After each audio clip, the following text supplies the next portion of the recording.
As you look through my Pinterest board, the things I'm going to talk about are the reasons why I pinned some of those things. So just stay tuned and realize why I pinned it. So the book I chose was Mama's Boy, Preacher's Son. And throughout the book, I've constantly just seen two themes that stuck out to me. He always talks about being bullied, and he also talks about feeling like he's an outsider. He first mentions like being bullied, I would say, which is kind of traumatizing, is for his 8th birthday, his dad was in the pool and he decided to dive off the diving board, and immediately after that his dad suffered and had a heart attack and passed away. With that news, of course he's 8, and I mean, who wants to spend their birthday like that? He was showing emotion, and at the time his older brothers told him, stop being a faggot. And so that's when I initially noticed that the word faggot was brought up in the book. So as you can see, the word faggot and the bullying started at home with his brothers. However, it did not just end there. It actually traveled with him throughout school, being bullied. Another thing he was talking about in the book was he was receiving free or reduced lunch, and he kept like crying out for help, like telling the cashier, like trying to whisper it, like I get free lunch. But instead of the cashier being that listening ear, the cashier kind of let everybody know that, hey, he was receiving free or reduced lunch because at that time he didn't feel like anybody protected him. So the kids at school knew he received free or reduced lunch, and so he was teased about that. So later on in the book, Kevin Jennings starts to explain his life and how he grew up. Basically grew up poor. That's really the only thing that I could describe it.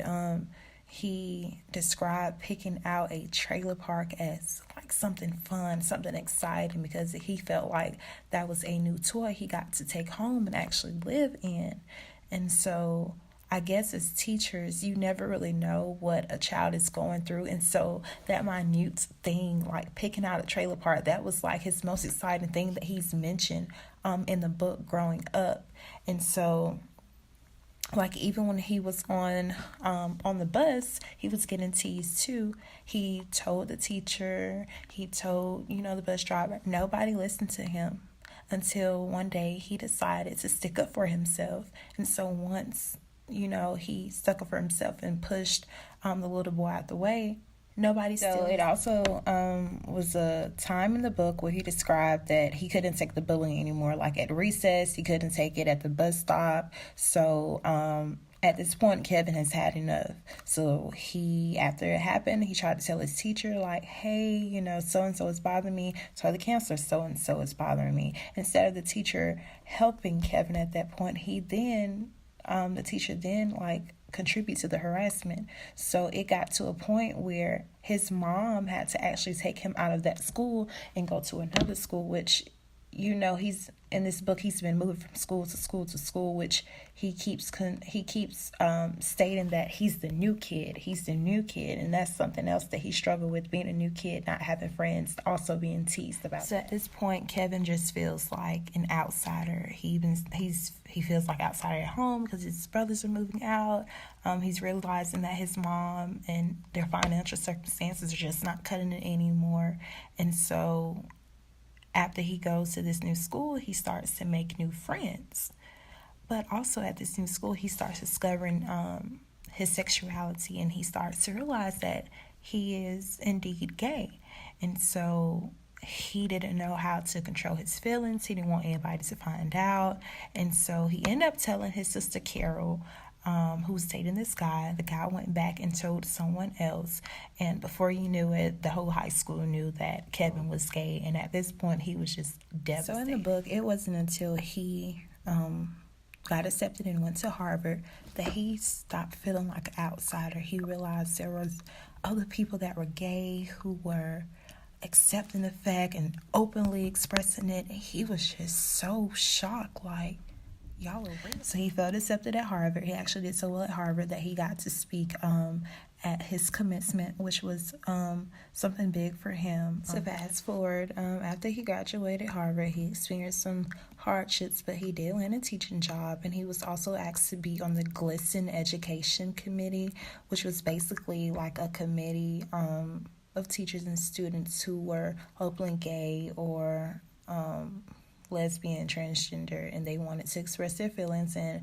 that was a way for him to kind of give back to his community and also kind of share the hardships that he went through as a child. So I say all this to answer question number 2, how will I discover where my students are from and how their culture and historical locations influence how they perceive and interact with the world? Basically, it's self-explanatory. You have to get to know your students, and you have to be that listening ear to them. I feel like a lot of things in Kevin's childhood could have been avoided if the teachers would actually just had a listening ear. He was crying out for help so many times when he was bullied, and no one listened to him. His teacher didn't, the cashier didn't while taking his order, the bus driver didn't while he was getting bullied, and all of this could have seriously been avoided a long time ago. But instead, he had this built up anger, felt like he was isolated, always was bullied by other people. And you have to know your students, and you can be that voice of reason. Say, hey, bullying is not cool. But if you don't sit back and say anything, it's like you're condoning that behavior. So during that time, he was moving from place to place. He lost his dad at 8 years old on his birthday. If some teachers would have just took the time out to listen and to get to know him and know his story, then maybe they could have done something or changed their demeanor about Kevin when he walked into the classroom. I just feel like all of this could have been avoided with just a conversation between Kevin and his teacher. It is always important for me to consider that we are always already participating in a network of systems, because we are already interconnected with these students. So I think it's time for teachers and for my future self just to be more visible, especially with the book he was talking about, dealing with the bullying and the LGBT. It's okay to show up to the Gay Straight Alliance events. It's okay to have posters on your wall reminding the LGBT students that it's okay to be them. It's perfectly fine. And so once you're always ready and you have the techniques and the key components to actually get to know your students and to reach your students, then you will never fail your students in any way.